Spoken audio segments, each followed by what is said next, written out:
In the previous episode, I sailed from Fernando de Noronha off the eastern tip of Brazil up the northern coast of Brazil to Isles du Salut in French Guiana. These three islands just 7 miles off the mainland and the town of Kourou, which also has the European Space Agency's Guiana Space Center nearby, have a remarkable history as grim French prisons from the beginning of the last century. I spent 4 days there and am devoting a separate video to them. Their French name translates as the Salvation Islands, which is a weird way to name them given their history. They were made internationally famous by the Papillon book and 2 movies about escaping prisoners, originally played by Steve McQueen and Dustin Hoffman. Today they are a populous tourist spot with large catamarans bringing visitors from Kourou each day. On my first day there, I visited Ile St. Joseph, which only has the ruins of prisons on the upper level of the island and a small military base at the shore. Well, it's Sunday, April 13th, and I have made it to safely anchor in the Isles du Salut. This is Ile St. Joseph. I'm going to go in here, spend the morning checking it out. There are these party boats that came in, big catamarans. They're on these big moorings. I'll take one of them tonight. And this is Ile Royale over here. There's 3 more party boats there.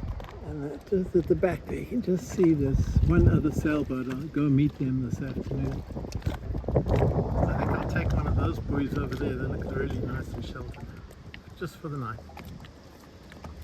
Open sea over there. That gap you could have come through, but I don't think that'd be advisable. And that's the other island I can never remember the name of. So it's one of the several prisons on St. Joseph. And of course they don't want you to go inside. I probably won't. You can look through the bars. Look at the date, 1897, 1898, so built at the turn of the last century.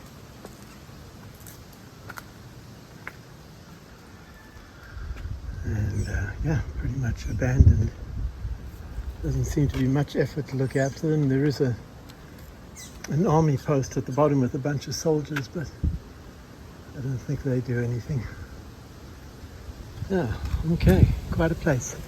Totally overgrown. The scale of this prison is quite something. Apparently this is the solitary confinement unit. There's one Thai building down there that I just was at. Look at this. Couple more down here. And these are all the cells. No roof. Wow. Cell after cell after cell. I count 1, 2, 3, 4, 5, 6, 7, 8, 9, 10, 11, 12, 15, 16. 16 just here, that's 32 down to the end there. Oh, what a grim place. The gates, the cell doors have been taken off the hinges.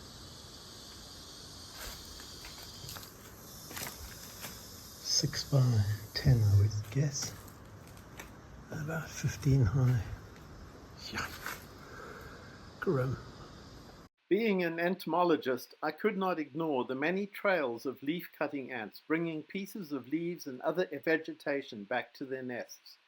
And I followed one ridiculously long trail that led more than 100 yards from a grassy area to an underground nest. Here sped up 2 times. Alright, I followed the trail of leaf-cutter ants. They're harvesting, not in a tree like most of you do, just this general area here. And then they start forming the trail. You can see a few of them moving here. And I'm going to walk that trail because it's ridiculous. It's all the way through here. You can go, you can see a bunch of them. I'm just going to follow this trail because I found the nest at the other end. It's ridiculous. Just follow the trail all the way through these bushes. Okay, I've lost them for a moment. Maybe. There. Okay, I'm going to go really quickly here. I'm going to enter one of these long passageways between the cells. And they take advantage of the cobbled road. That's all the way down. Hello. All the way down this long passage here. Hello. So few French tourists here. This is one of the main passageways. You take advantage of the route here. Some of them go that way. The main group comes through here. You take advantage of the route here. Go all the way around on this route. And you can see them nicely here. Obviously the ones without leaves are going out, the ones with leaves are coming back. And they get joined by some other groups here. Now they take advantage of this long route. There's a nice easy path. And this is crazy, the effort involved each inch in this thousands of them.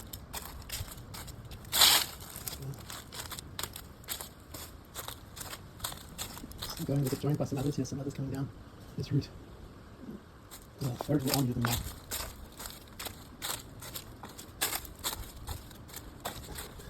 Crossing paths here on the routes. Oh, they're amazing.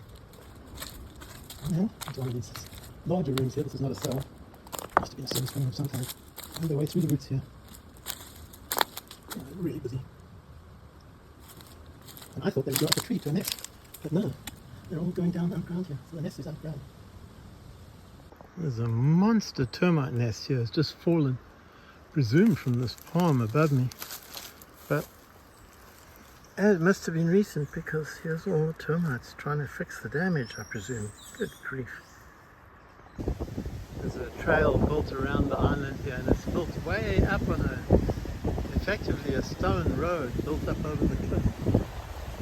And here's where I came in the trade winds. Quite spectacular. This is a paved road. It goes all the way up, presumably to those prisons I was just at. Yikes, what an effort. The only other feature on St. Joseph was the seemingly uncared for cemetery. Oh, this island is full of all sorts of creatures, probably all introduced. Here is a big iguana that is not at all worried about me. Yeah, you're a beauty. Wow, long whip tail there. Very nice. There's a couple of small turbans here. There we go, finally taking a break. Another one behind it. Tiny little. There's a bunch more along the wall here eating the algae. A pair of turnstones here pecking away at the algae, but there must be getting some sort of animal inside. Beautiful orange legs, and then of course the black collar of a turnstone. Really nice. The next day I moved over to Ile Royale, where the dock had a large flock of these beautiful turnstones. Today this island is the main attraction and was the main center of the prisons, with many buildings, some of which have been or are being restored and maintained. Several paths and stone-paved roads access the island. Well, this morning I'm on Ile Royale, the second and the bigger of the islands. There was a penal colony here as well. Now there's a restaurant and a funky little hotel hostel place where you can stay. And it's amazing how it was enormously built up, all these walls everywhere. Not sure which way to go here. And these are ancient. These have been here century years. Let's go up these stairs.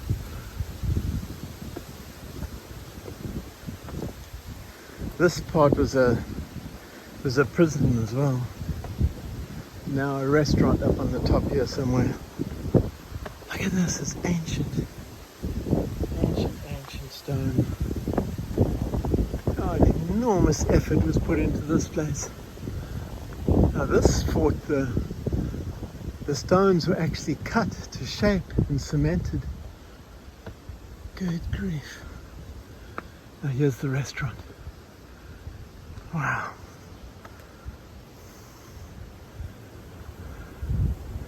And then there's the guava tree. I still haven't seen any ripe guavas, unfortunately. Love to get some guavas. The third island is over there, behind the palms.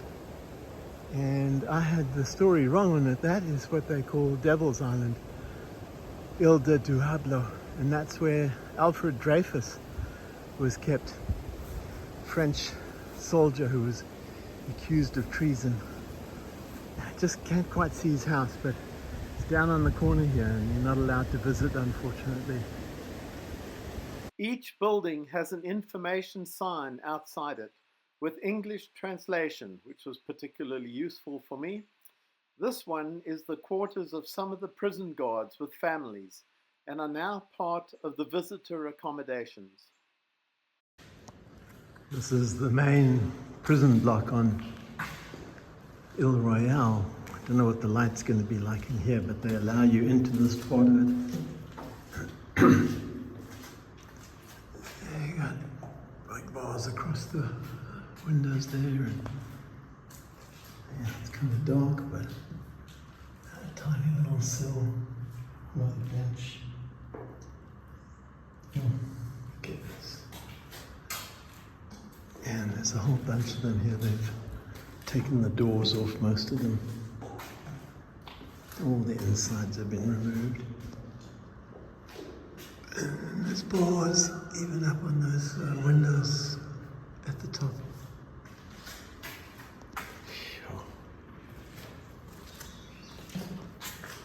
And then there's a whole other unit on the other side here.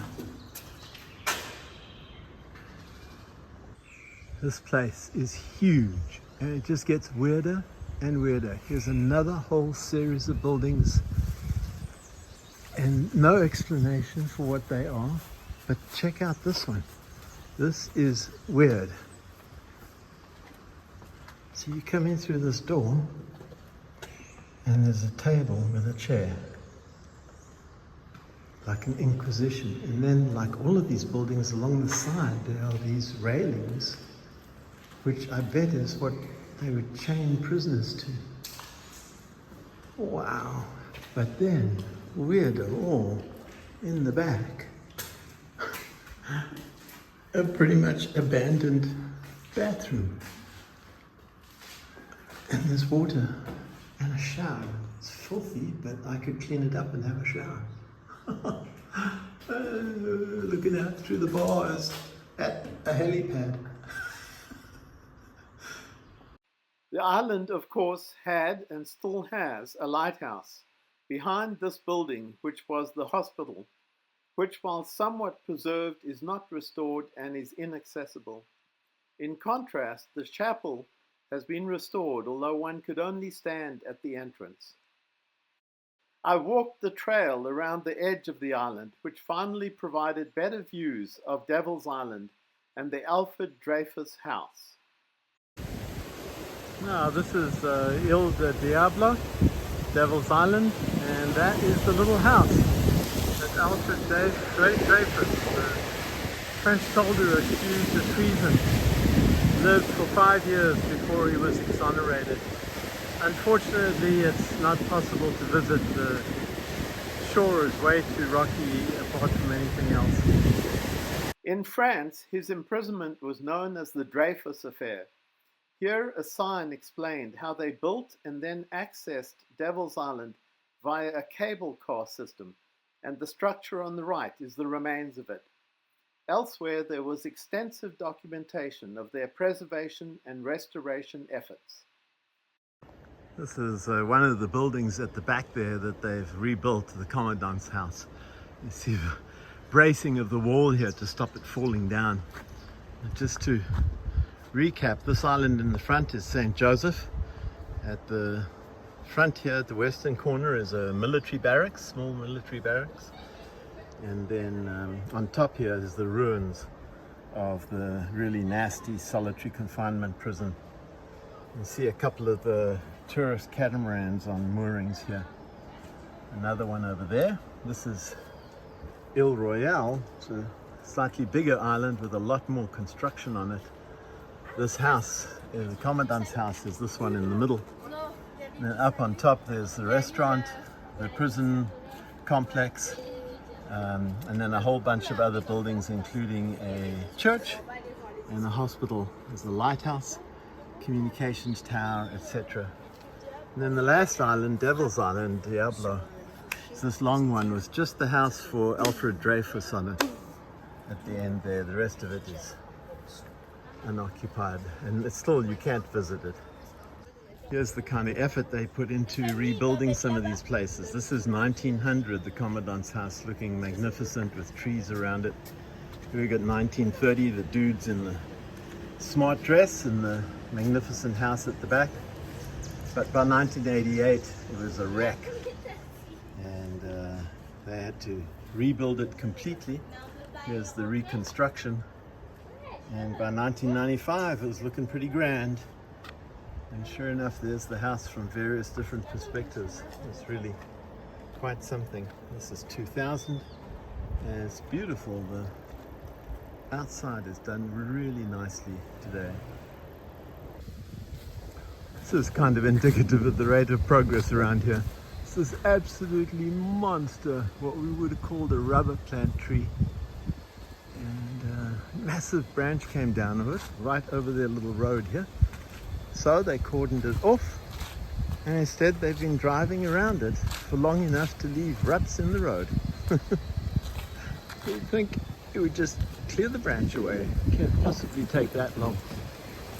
Anyway, the same sort of glacial progress is being made converting this prison block into a set of hotel rooms. Here is the sign for the barracks, and their renovation will greatly expand the available hotel rooms. It is also possible, however, to camp on Ile Royale. Not all the buildings are being preserved or restored. This large building was simply falling apart. Finally, on the highest point of the island was a semaphore station used for daily communication with the mainland, updating the status of Alfred Dreyfus. Ile Royale is also famous today for its population of capuchin monkeys. There are capuchin monkeys on Ile Royale. This is a youngster here, and they're very curious. They're mostly interested in the fact that I have a bag in my hand that they think might be food. Yeah, as a youngster as well. The adults have a sort of mane on the face. Hello.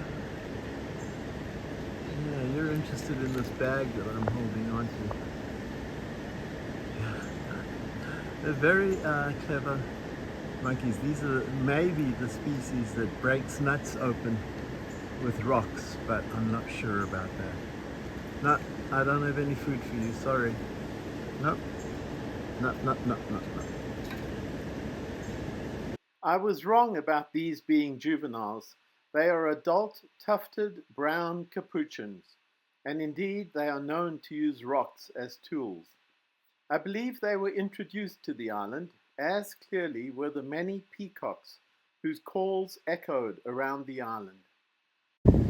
Along with peacocks and capuchin monkeys, there are lots and lots of agoutis all over the place, eating the seeds and the coconuts, etc.